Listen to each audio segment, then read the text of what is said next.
What's up, Commanders? My name is Alex, and today I'm playing Game 2 of Warhammer Community Solo Campaign, The Quest to Slay the Troggoth King. Last time, my Hammers of Sigmar were able to deftly navigate the Strangleweed Swamp, but in order to reach the lair of the Troggoth menace, they must first navigate the Blackrock Pass and defeat the rock-cut trolls that guard it.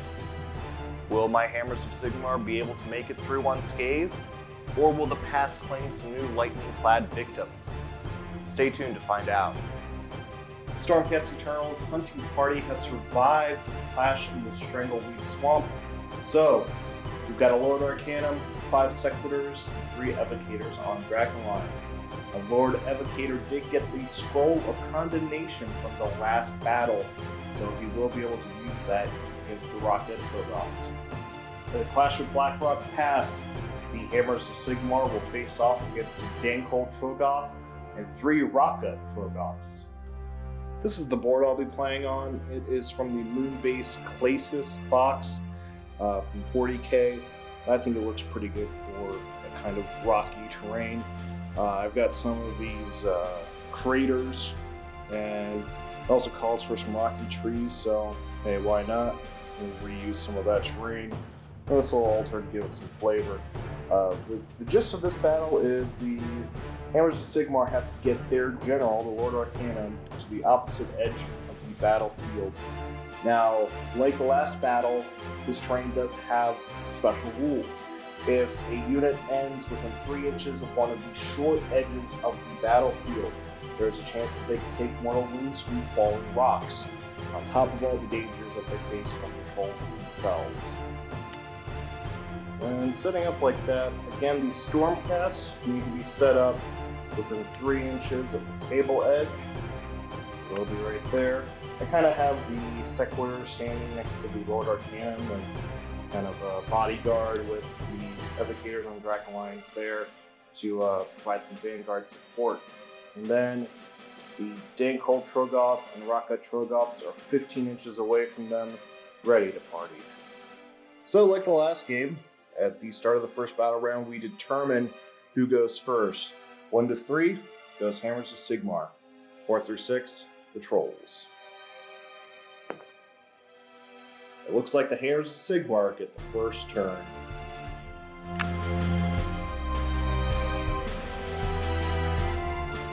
In the Stormcast Eternals hero phase, the Evocators on Dragon Lines are going to try to empower their own weapons. It's got a casting value of 6, and getting it with an 8. The Lord Arcanum is going to cast Thunderclap on the Rocket Trolls that are less than 18 inches away. Casting value of 6. And definitely getting that. They're going to have -1 to hit on their attacks. Now we're going to go into the Stormcast Eternals movement phase. The Sequitors and Lord Arcanum are going to run, so let's see what the Sequitors get. And the Lord Arcanum, not very fast. And here's how we're looking at the end of the movement phase. I'm keeping the Sequitors and the Lord Arcanum tight together, and then I think I'm going to try to draw out the Trolls with the Evocators on Dragon Lines, try to make an opening for the Lord Arcanum to get through. Because really the only thing that needs to happen is the Lord Arcanum needs to get to the other side of the board. You don't have to worry about killing the Trolls, you don't have to worry about the Evocators surviving, just making a beeline for the other side of the battlefield. No shooting, we'll go right into charges. The Evocators are able to re-roll their charge roll. It's probably going to need re-rolled. That's definitely going to be needing to be re-rolled. So, there we go. That should get him in. After the charge, kind of looking like that, I tried to keep the Dankol Troggoth out of combat, but there wasn't a way to get the Rockgut in and not the Troggoth. So, we're just going to go all in. That does mean that I will get this third guy into combat when they pile in, so it's not all bad. So before the Evocators get a chance to pile in and attack, the squiggly beast followers of the Dankol Troggoth try to bite at the legs of the Dragon Lines. On a 3 or higher, the squiggly beast followers do a mortal wound. And they do. Taking a wound on the back guy, now they're going to pile in. piling in like that, they're going to focus every single one of their attacks at the Raka trolls, just so we can try to eliminate as many as possible and eliminate the opportunities to regen. So, we're going to start with the Tempest Blade and Storm Stave. 3s to hit. And 3s to wound with Empower. Rockguts have a 5-up save, goes to a 6-up with the Rend. So 3 damage goes through, but the Rockgut Troggoths will use their Stony Skin to see if they can ignore some of these. And they do. Rockgut Troggoth took 2 wounds. Let's see what the rest of the Evocators can do. 7 Grand Stave attacks with the leader getting the extra 1, hitting on 3s. Wounding on 3s, re-rolling because of Empower. Empower. No Rend on these, so 5-up save. At 2 damage apiece, this is going to be 6 damage coming through, unless their Stony Skin blocks it. And like that, one of the Rockgut Troggoths falls. Still got 1 more attack. The Dracolines get to use their monstrous claws. Hitting on 3s. Wounding on 3s. 5-up save goes to a 6-up. These will do D3 damage if they go through. 3d3 damage. 7 wounds. There's only 6 wounds remaining left in the Rockgut Trolls unit. So, they need to make some of these Stony Skin saves. And they do. There's 1 left and he's still kicking. But, the last thing that the Evocators are going to try is the Celestial Lightning Arc. Each 4-up here is going to be a mortal wound, unless they can save it. Nothing. That Rockgut Troll lives to fight another day, and he will. So, he's just got his massive stone maul getting -1 to hit from the Lord Arcanum. 3s to wound. -2 Rend makes this a 6-up save for the Evocators. And they make it. They are powerful this game.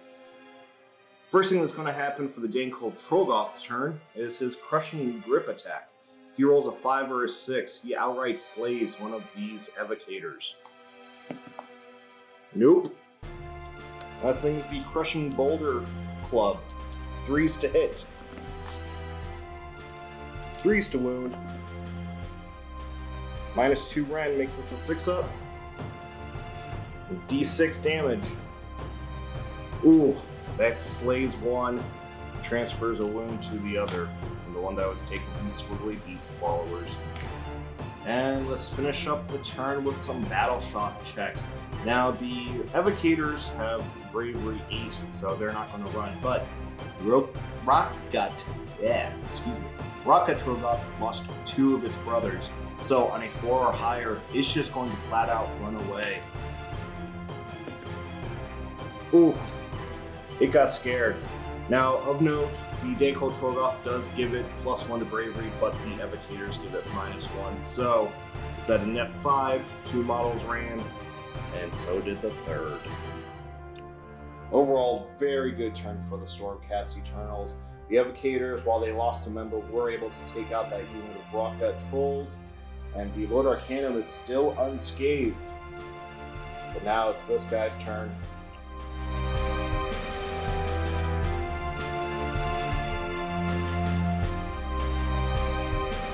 First thing we have to do is roll for the behavior of the Dankold Troggoth. So what we're looking for is really a 3 or higher so that he can stay in the battle. If he gets a 6, he'll go on a rampage, which will not be good for the Evocators. Getting a... oh, that's cocked. Let's try that again. 6. It's rampage time.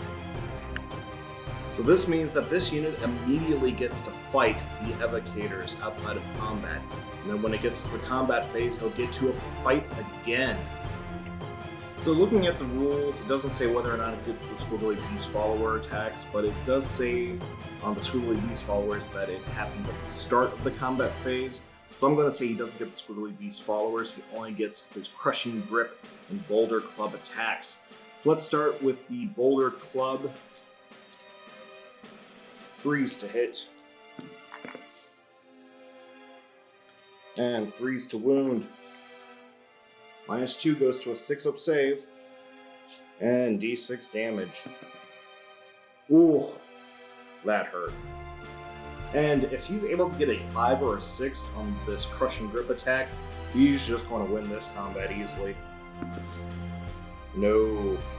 So now it's the actual combat phase, and the Danko Troggoth will use his Squiggly Beast Follower attacks. That's just going to straight up do Mortal Wound on the Evocator. I'm not even going to bother to roll it. Now, I could start with a Crushing Grip, but I like rolling dice, so let's do the Boulder Club. 3s to hit. 3s to wound. 6-up save. 2d6 damage. Oh, that is going to hurt. So that Danko Troggoth made quick work of the remaining Evocators. Now he's just got to face down the Lord Arcanum. So far, he's unscathed. So, I thought that this was going to be quick at first. I thought the Evocators were going to dispatch the Trolls and would just be able to make a beeline right for the back, but that's not the case. Let's go to round 2. On 1 through 3, the Danko Troggoth goes. 4, 5, 6 goes to the Hammers of Sigmar. Hammers of Sigmar, turn 2.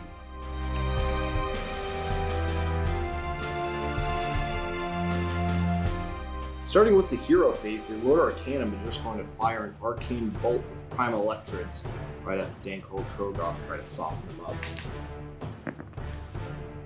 Ooh, that's going to do d6 damage with the Prime Electrodes.